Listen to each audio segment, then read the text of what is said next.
మనిషి కన్నీళ్లను సేకరించడానికి ప్రత్యేకంగా కేటాయించిన ఒక దేవదూత ఉన్నాడని పురాతన సంప్రదాయాలు చెబుతున్నాయి.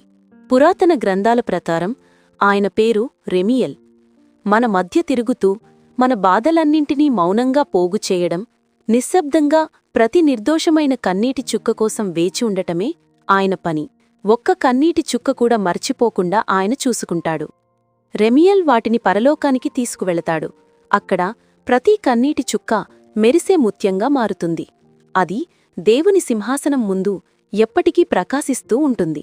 ఈ ముత్యాలు కేవలం అలంకరణలు మాత్రమే కాదు, అవి సాక్ష్యాలు.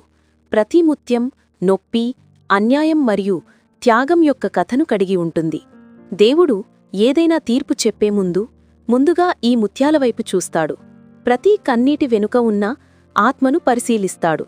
మీరు చీకటిలో నిశ్శబ్దంగా ఏడ్చినప్పుడు రెమియల్ ఇలా గుసగుసలాడుతాడు: ఈ ఆత్మ ఎప్పటికీ గుర్తుంచుకోదగినది.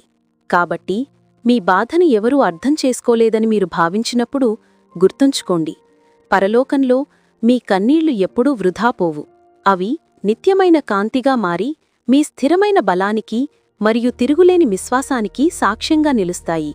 మీరు చిందించిన ప్రతి కన్నీటి చుక్క ఇప్పటికే ముత్యంగా మారి దేవుని సింహాసనం ముందు నిశ్శబ్దంగా ఉంచబడింది అని మీరు నమ్మితే, దయచేసి కమెంట్లలో దేవా, నా కన్నీళ్లకు సాక్ష్యమివ్వు అని కామెంట్ చెయ్యండి.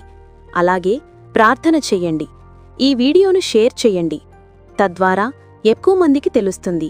వారి కన్నీళ్లను దేవుడు ఎప్పుడూ మరిచిపోడు.